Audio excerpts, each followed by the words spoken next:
Book Reflections for today, August 4th. We were finally free to be ourselves because we were not trying to cover anything up. It was a great relief to be rid of all our secrets, to share the burden of past guilts. Grey Book, page 45, step 5, lines 30 to 33. We've often heard at meetings that we're as sick as our secrets. After arriving to Narcotics Anonymous, most of us realized we were sick people. Living in active addiction requires that we hid behind a lot of phony images. The things that some of us had to do to keep using only caused us degradation. We had feared if people got to know us, we would surely be judged and rejected. Since dark places are where negatives are developed, we got sicker. Our literature reminds us that defects grow in the dark and die in the light of exposure. The fifth step is the solution to having these defects exposed and identified. Admitting to God, ourselves, and another human being starts this process. Our first spoken inventory might not reveal all our past mistakes. Our goal with our recovery in Narcotics Anonymous is to achieve adequacy, not perfection. The process of prayer will be our most important spiritual tool at this point. We continue with the help of the God of our own understanding, our NA sponsors, and the Fellowship of Narcotics Anonymous. We no longer have to be bogged down in our self-made prisons. The fifth step is the key to a deeper level of freedom. Since we are only offered a daily reprieve, our self-assessment will have to be a lifelong process, a day at a time. In this moment, we will take a healthy risk motivated by faith to keep growing in our spiritual journey in Narcotics Anonymous. Thanks, Sean. Thanks, Sean. So step 5, any other topics? Complacency. Any other topics?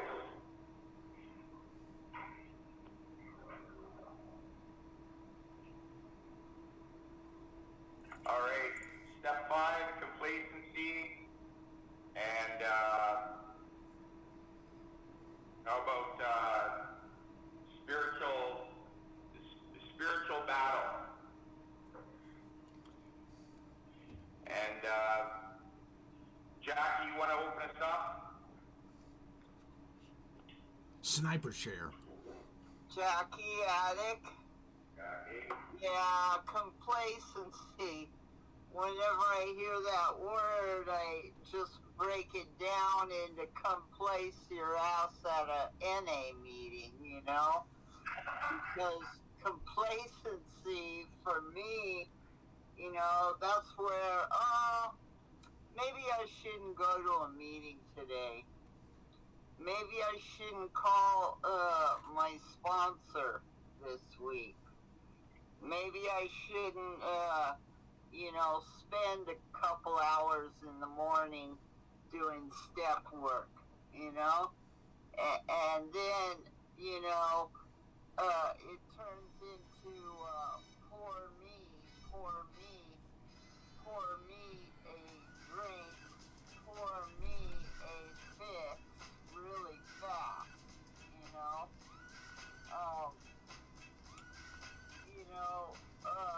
Step 5 is, you know, really freeing. That's what you jump to step 4, you know?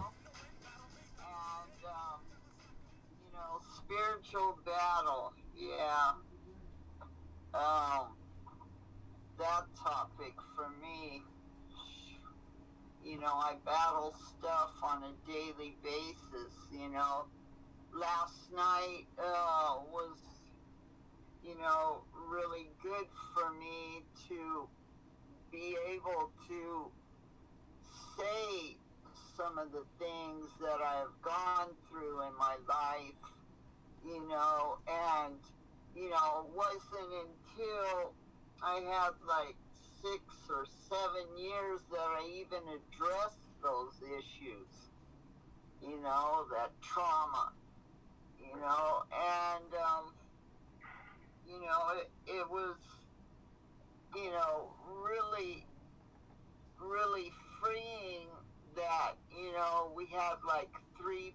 online and, or 2 people online, and there was maybe 4 in the group there.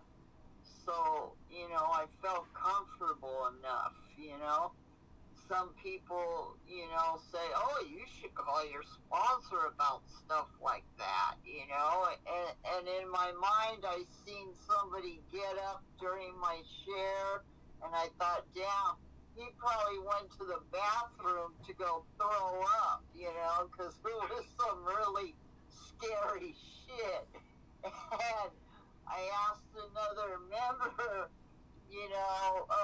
if they went to go, throw up, and the other member goes, no, hell no, he was going, getting a cup of coffee, man, you're tripping, So, that was something to laugh at, and take the gravity off of it.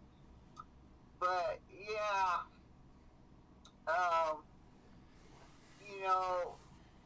we take a healthy risk, motivated by faith to keep growing in our journey, motivated by hope, that, we can get clean and stay clean.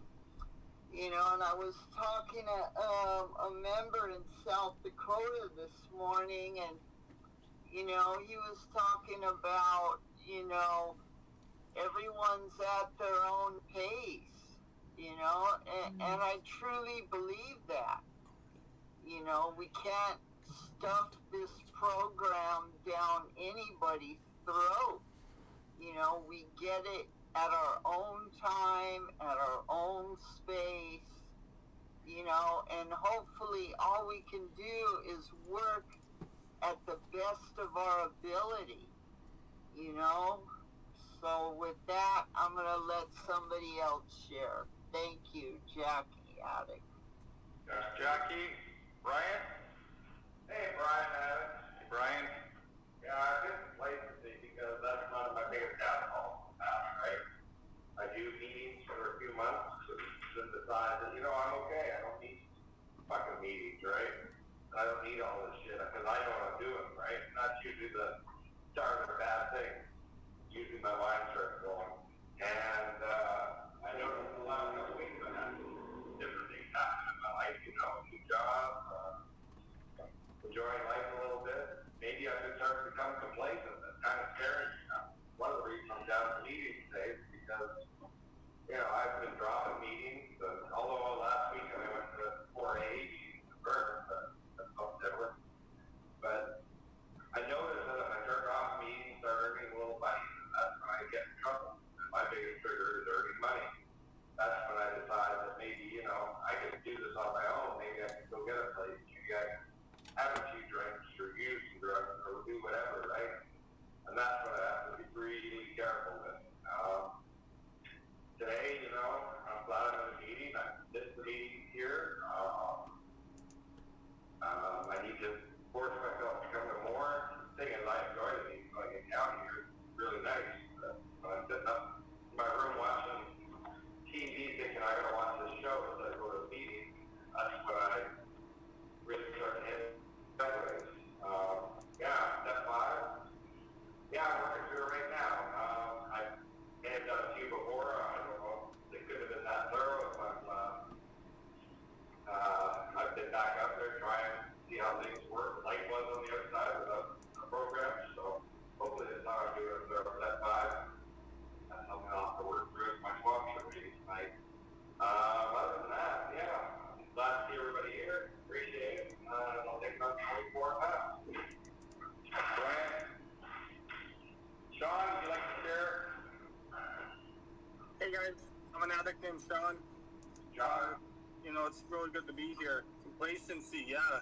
I've been very complacent the last few weeks, to be honest. And, it's been a fault of my own to, not come to meetings like I used to. I used to come to 2 meetings a day, and, the only one that stands in front of myself for my own recovery is myself, and seeing, what happens when I stop going to meetings, like my moods and my thinking and everything just gets fucking crazy, and I'm a fool for, not coming to the meetings as much as I used to, so for me it's a learning point to, take my head out of my ass and face life and face facts that I need these meetings. No one can force me to go to meetings. Like it's been said many times, we could lead the horse to the water, but we can't make the horse drink. And, my recovery is based on my hand and myself and in my lab. And if I want to continue to move forward in my life in recovery, then, I got to stop being complacent with meetings. I have to make that phone call to that person that's willing to lead me in the right way and, guide me along my journey of recovery, because I'm still new. So, and I'm fucking foolish and stupid for thinking that, I could only have a meeting every couple weeks. Like, no one ever stays clean with just a few meetings a couple weeks. I gotta understand that I am sick, and I am only as sick as my secrets. And to think that, I will grow spiritually and evolve to someone I want to be is not the road that I'm taking right now. I have to be willing to, come to meetings as much as I can. And, I can't stay clean on yesterday's recovery, but I also can't stay clean if I don't do the written work. And that's what I'm slowly starting to realize is that, I'm an idiot for what I've done so far. And, my apologies go out. And it's left in my hands and in my faith to, do what I have to do to move forward and to understand that, the relapse and the addiction is just right there. And moving away from it isn't going to help anything, and changing scenery isn't going to help anything. I have to be willing to put myself right in the middle of it and fucking hammer down and stop being an idiot, and, coming up on 6 months is scary because I've never had that much clean time in my life. Well, before I started, drugs and stuff, I was, but, when I started it, mentally I was 11 years old because that's when I first started to do the drugs. So, for me right now, I am my own worst enemy, and I am stopping myself from moving forward spiritually, physically, emotionally, and, when I came to the rooms in Narcotics Anonymous, it's where I felt the most safest in my entire life, understanding that, I was in a room full of crazy-ass people that have done crazy-ass things for many years, sometimes longer than I've been alive. I'm 29 years old, and, I don't want to see or do any more crazy shit. I don't want to do any more drugs. I don't want to drink, and I don't want to do drugs, and I don't want to do any of that kind of stuff that's going to bring me down and bring me closer to death. Because I'm walking on that thin line right now, and it scares the hell out of me. And the only way that I can stop that from happening is putting myself in these meetings and, being told what I need to be told. And when it's time for me to shut up, I got to shut the fuck up and open up my ears because, it's life or death. And I'm willing to take whatever I have to take or whatever gets thrown at me to help me understand that, I am here for a reason and I don't want to die. I really don't. I'm tired of staying up all night and I'm tired of wasting money on wasteless shit. I want to live life and I want to have the best life I could possibly have, and I want to be there for my children too. So, it's time for me to smarten the fuck up and get this shit done. So thank you for letting me share. Thanks, Sean. Thanks, Sean. Sharon?